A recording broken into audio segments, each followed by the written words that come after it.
गणतंत्र दिहाड़े ਦੇ ਮੌਕੇ ਤੇ ਅੰਮ੍ਰਿਤਸਰ ਦੇ ਵਿਰਾਸਤੀ ਮਾਰਗ ਤੇ ਡਾਕਟਰ ਬੀ.ਆਰ. ਅੰਬੇਡਕਰ ਜੀ ਦੀ ਪ੍ਰਤਿਮਾ ਦੀ ਹੋਈ ਬੇਅਦਬੀ ਦਾ ਮਾਮਲਾ ਲਗਾਤਾਰ ਵਧਦਾ ਜਾ ਰਿਹਾ ਹੈ ਤੇ ਇਸ ਤੇ ਹੁਣ ਰਾਜਨੀਤੀ ਪੂਰੀ ਤਰੀਕੇ ਨਾਲ ਪ੍ਰਭਾਵਿਤ ਹੁੰਦੀ ਨਜ਼ਰ ਆ ਰਹੀ ਹੈ। ਆਏ ਦਿਨ ਵੱਖ-ਵੱਖ ਰਾਜਨੀਤਿਕ ਸੰਗਠਨਾਂ ਦੇ ਆਗੂਆਂ ਵੱਲੋਂ ਡਾਕਟਰ ਬੀ.ਆਰ. ਅੰਬੇਡਕਰ ਜੀ ਦੀ ਪ੍ਰਤਿਮਾ ਤੇ ਪਹੁੰਚ ਕੇ ਮੌਕੇ ਦਾ ਜਾਇਜ਼ਾ ਲਿਆ ਜਾ ਰਿਹਾ ਹੈ। ਇਸ ਦੇ ਚੱਲਦੇ ਭੀਮ ਰਾਓ ਆਰਮੀ ਚੀਫ ਆਜ਼ਾਦ ਸਮਾਜ ਪਾਰਟੀ ਦੇ ਕੌਮੀ ਪ੍ਰਧਾਨ ਤੇ ਸੰਸਦ ਮੈਂਬਰ ਚੰਦਰਸ਼ੇਖਰ ਆਜ਼ਾਦ ਰਾਵਣ ਅੰਮ੍ਰਿਤਸਰ ਵਿਰਾਸਤੀ ਮਾਰਗ ਤੇ ਪਹੁੰਚੇ ਤੇ ਉਹਨਾਂ ਨੇ ਡਾਕਟਰ ਬੀ.ਆਰ. ਅੰਬੇਡਕਰ ਜੀ ਦੀ ਪ੍ਰਤਿਮਾ ਨੂੰ ਸ਼ਰਧਾ ਦੇ ਸੁਮਨ अर्पित किए। इस मौके उन्होंने कहा कि 26 जनवरी ਨੂੰ ਵਾਪਰੀ ਇਹ ਘਟਨਾ ਬਹੁਤ ਦੁਖਦਾਈ ਘਟਨਾ ਹੈ ਤੇ ਇਸ ਤੋਂ ਬਾਅਦ ਪੂਰੇ ਦੇਸ਼ ਵਿੱਚ ਰੋਸ ਹੈ। ਅੰਮ੍ਰਿਤਸਰ ਤੋਂ ਮਨਿੰਦਰ ਕੌਰ ਦੀ ਰਿਪੋर्ट वॉइस ऑफ पंजाब। दुखद है, निंदनीय है और इससे पूरे देश दुनिया में रहने वाले डॉक्टर बाबा साहब अम्बेडकर को मानने वाले लोगों के मन में बहुत पीड़ा पहुंची।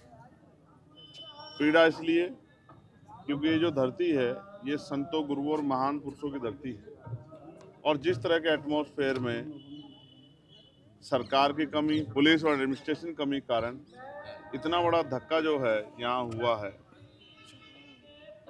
भारतीय संविधान को जलाने की कोशिश करना, उसकी प्रति को, राष्ट्रीय ध्वज को भी, कल इंक्वायरी में आया, मैंने आज सुबह ही मुझे पता लगा कि यहाँ राष्ट्रीय ध्वज का भी एक हिस्सा था जिसको जलाया गया है। और बाबा साहब अम्बेडकर के स्टैचू को तोड़ने का प्रयास करना, ये दुखद है। इस पर सरकार ठोस कार्रवाई करे और पूरे प्रदेश में, और मैं तो केंद्र सरकार से कहूँ पूरे देश भर में जहाँ महापुरुषों की स्टैचू लगी हुई है, जहाँ इस तरह के स्थल हैं, पवित्र स्थल, उनकी निगरानी और उनकी सुरक्षा की व्यवस्था जो है मजबूत की जाए। क्योंकि छोटी छोटी घटनाएं बहुत बड़ी घटना को जन्म दे सकती है। ये बात मैं और आप सब समझते हैं। तो भारत जो है धार्मिक और मान्यताओं और इस तरह का स्ट्रक्चर में बसा हुआ है भारत की भावनाओं के साथ बहुत कुछ जुड़ा है, बहुत बड़े बड़े परिवर्तन हो जाते हैं।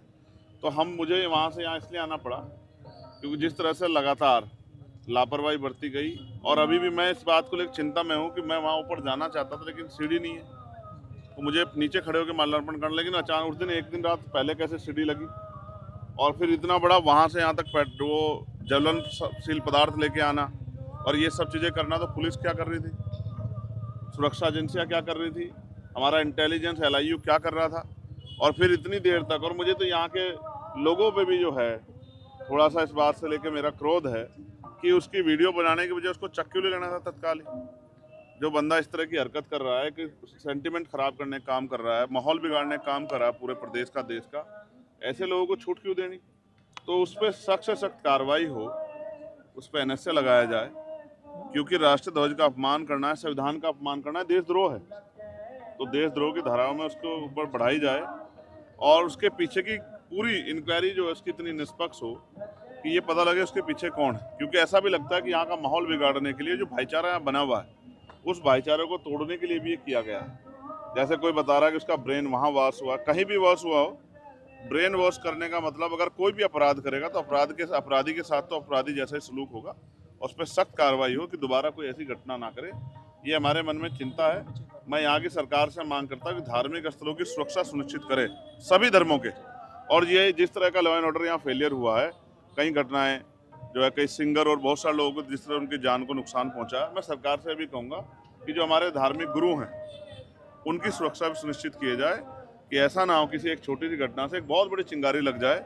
मैं यहाँ इसलिए आया हूँ पर्सनली ये जानकारी करने के लिए कि इस घटना के असल में क्या है, पुलिस की कार्रवाई और ये सब चीज़ सरकार की देखरेख में होता है, लेकिन ज़मीन पे बहुत कुछ पता लगता है। तो आज हम बैठ के इस पर चर्चा करेंगे और सारी बात को निकाल के फिर दिल्ली में जाके इस पर और मजबूत चर्चा करेंगे, क्योंकि ऐसी चीज़ों को रोकना पड़ेगा, भविष्य में ऐसी चीज़ें ना हो। सर, देखा जाए तो जिस दिन ये मूर्ति के साथ ही हरकत की गई, जिस इंसान ने की है, कहना है कि उसी टाइम पुलिस के द्वारा वो पकड़ा गया था। तो आपको क्या लगता है कि अभी तक उसको कोई भी सजा क्यों नहीं मिली? नहीं, सजा तो कोर्ट देता है, पुलिस सजा नहीं दे सकती, लेकिन मैं आपसे स्पष्ट करूँ कि अभी उसमें कार्रवाई और होनी चाहिए। जो लोगों की मांग है, और क्योंकि लोगों में गुस्सा है, लोग उबल रहे हैं, लोगों के मन में इससे पीड़ा पैदा हो रही है, तो पूरे प्रदेश को और देश से मेरे पास लाखों मैसेज हैं। फिर ये पार्लियामेंट के समय मुझे इसलिए आना पड़ा क्योंकि लाखों मैसेज, सबकी इच्छा थी कि आप जाके देखें, क्योंकि पंजाब जो है ये किसान मजदूर एकता का, शक्ति का स्रोत रहा है। और यहाँ से अगर इस तरह की चीज़ें हो रही है, वो भी फिर हमारे तीरथ हरमिंदर साहिब के पास अगर इस तरह से हो रहा है, तो ये फिर ये इसके पीछे भी कौन है, उनको उसकी जानना, उसकी फेर जाँच हो, इसकी मांग भी सरकार से होनी चाहिए। मैं सरकार को मेमोरेंडम भी एक दूंगा कि वो इसकी निष्पक्ष जांच कराए और तह तक जाने का प्रयास करे कि अचानक से एक व्यक्ति जो अपने परिवार से दूर रहता था और उसने इतनी बड़ी घटना को अंजाम क्यों दिया। और जैसा ये भी बताया गया कि कहीं पे वो जो हमारा तिरंगा है देश के सामने उसको कहीं वो जलाना चाहता था और कहीं पे भी, तो इसका मतलब वो एक बहुत बड़ी साजिश कर रहा है। उसके पीछे जो लोग हैं उनका पर्दाफाश होना चाहिए, उनको भी सजा मिलनी चाहिए। ठीक है सर। मेहरबानी।